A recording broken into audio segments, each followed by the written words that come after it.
All right, people. Big day, big episode. Welcome to AKAPAD's Audio Audacity podcast, episode 265. We're talking Star Wars, not the franchise. I wanted to address this movie in its original title, not Star Wars Episode 4, New Hope. We're talking Star Wars. It's the beginning. We are marching towards the rise of Skywalker. Rise of the Skywalker, Rising Skywalker. A lot of movies have the word rise in it as a subtitle. Let's review some of those. But let's hit that intro first. Okay, so what do we have? We have Rise of the Planet of the Apes. We have G.I. Joe, Rise of Cobra. We have Terminator 3, Rise of the Machines. We have Fantastic Four, right? Rise of the Silver Surfer. I'm forgetting. I know I'm forgetting one or two. Maybe one of the Resident Evils has a rise, but look, it's just a popular subtitle, and it does work, and it does stir interest, and the filmmakers and the marketers and the film companies that use Rise of, they're just doing it to get your attention, and I think for Skywalker, it's working. And here we go. Look. If you're just joining me, thank you. I'm Peter A. DeLuca. I am your host. I'm your pop culture guiding angel. Right? I'm an angel of pop culture. And look. Just based on some of my recent Twitter activity, I do have a lot of contrarian points of views, and I seem to confuse people because I don't flat out dislike or hate things. But I have baselines to where I like to approach some of these properties and some of these things that are happening around these movies. Meaning, I don't really have to get behind Watchmen for HBO just because I don't feel like it exists. And because of that, because I feel so deeply about that, and this goes with a lot of the rights and the war that Alan Moore has fought with DC Comics. If I feel that deeply about something, I don't have to like Watchmen or even appreciate its existence for HBO. And what do I think about Zack Snyder's version of Watchmen? Look, that should not exist either, but it's a pretty goddamn good adaptation, and I do enjoy the Zack Snyder version of Watchmen. I go for it, and I say version because it is his version. It's his spin. But look, we're talking Star Wars. Now, a lot of what I wanted to do going into this now, I'm going to say right now, epic arc. It's to kind of remind people where Star Wars was at one point. I remember growing up, and Star Wars was very inside baseball. I remember seeing Return of the Jedi with my father, who read me the Jabba the Hutt subtitles. Little Peter in awe, because that movie's just over the top for a kid.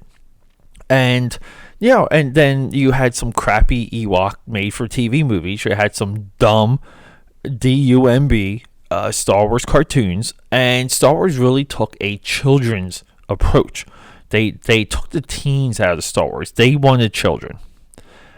Zero interest. There was better properties out at the time. My Little Pony, Strawberry Shortcake. It's a pretty solid list of what She-Ra, of what Star Wars, the void that Star Wars could not fill when it comes to that child, that super young category. And then so 10, 11 years go by, maybe longer. Probably longer. And Kenner kind of comes back out with these Star Wars action figures, and that is what's kind of re-sparked it for a lot of people.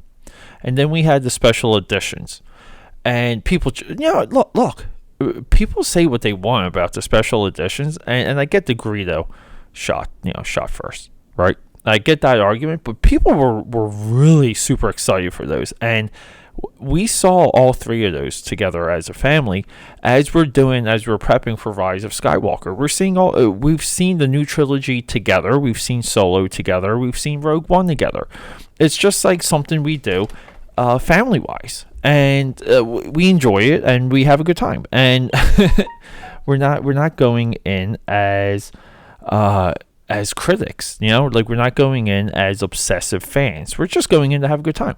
So a lot of my criticism comes from that first. And like I put myself in the audience shoes that doesn't know as much as I know, and sometimes that can be difficult, and sometimes that's where the repeat viewings come in, because you have to watch some of these movies multiple times, each time with a different lens. And I beg the question. A lot of these people that have opinions, I really beg to question if they're that committed, and most of the time I find out they're not. And I do feel like it changes your opinion. Like you have to try and find some of the intent as you're watching these movies. Like what is the intent? What am I watching, and where are we going with this? It kind of doesn't happen. But anyway, so my buddy Rob and I, we kind of, and Rob, back in high school, he was like one of the cool guys. I remember walking into his room for the first time, and he had a he had a bench press and 2 giant Kenwood speakers and a giant stereo system in his room, and it just looked like it was ready for banging. Black and silver everywhere. It was awesome. Blew my mind. And at that time, my room was an art studio, museum. Like, because I was a collector and I drew, and that was it. And I was embarrassed. But he got into the Star Wars movies. He got into the action figures, and it kind of, I hate to say it, but I was able to leverage Star Wars to kind of get into the cool crowd going into high school, and that felt good. I gotta be honest, it felt real good. But so Star Wars, okay, where are we with it? Okay, I don't mind the special editions. I really don't. I think they make the movies more watchable. Star Wars New Hope is a very tough movie for me to watch. I don't think much of it is exciting. I think it's boring at times. It just seems drawn out, but I love the mythology teasing. I love everything with Obi-Wan talking about Anakin Skywalker. I love the angst of Luke Skywalker. The version I purchased on Amazon that I do have access to has some of these cutscenes, and there was this amazing cutscene where Luke Skywalker is, and I can't remember. I think this is how the script opened, but Luke Skywalker is watching the battle, of the blockade runner, to how the movie begins from Tatooine, and he meets up with Biggs Darklighter, his best friend that he's later reunited with during the Death Star run, and Biggs dies in the Death Star run. And, like, Biggs is going off to join the rebellion, and Luke wants to go, and again, like, such a really, really pivotal, awesome scene. I'm not sure why that never got restored, because it's so much more of a scene than the Han Jabba the Hutt scene. Now, look, here's the thing.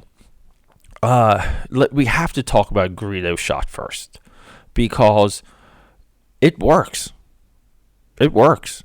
And you know why it works? Because Han Solo is not a cold-blooded killer. As much as we think he was, he's not. Maybe at one time he was, but he's not anymore. And the Solo movie explains that away. We see that he's more tragic. He is a guy that, he got the short end of the stick too many times. That's how he ends up as kind of like a POS, kind of like a rogue. He's not a cold-blooded killer, not even in Solo. He's constantly put into these tough positions. Same as the confrontation with Greedo. So you can go in and act like a purist. But I'll tell you one thing, if you're a Star Wars purist, there's other things you're making concessions about. So I would just say reevaluate some of that. Special editions, definitely. I'd rather have the special editions Death Star run than anything. So, I don't know. People just flip out of it. I just sit down and enjoy the movie and watch it. Who cares? I think it's good that a generation of people are growing up watching the Star Wars movies through Disney Plus. So, getting back into some of this time frame. So going into like the early 2000s, Star Wars started to come back, but there was like a 10-year period where Star Wars was nothing. Okay, and I've been able to see it at the tail end of the beginning. I've seen it. It became a failed children's property, and then the adults adopted Star Wars and brought in the geek culture, and then bang, episode 1, we have these epic lines, legendary lines. So like, I don't know. I like Star Wars New Hope, but it's not my favorite Star Wars movie. I appreciate what it was for the time. I appreciate for what it started, but when it comes to what Star Wars is, I really feel like that falls on Empire Strikes Back, which will be our next episode, 266, and Force Awakens. I think Force Awakens brought in a lot of the essence and these things we believe Star Wars to be about. And I thought it's such a home run, which is also why Last Jedi was a terrible disappointment, because Force Awakens perfectly set up a lot of this stuff. But a little bit of a short one, guys, because we're doing a lot of movies this week going into The Rise of Skywalker. But hey, I love you, and thank you for listening, and let's rock and roll.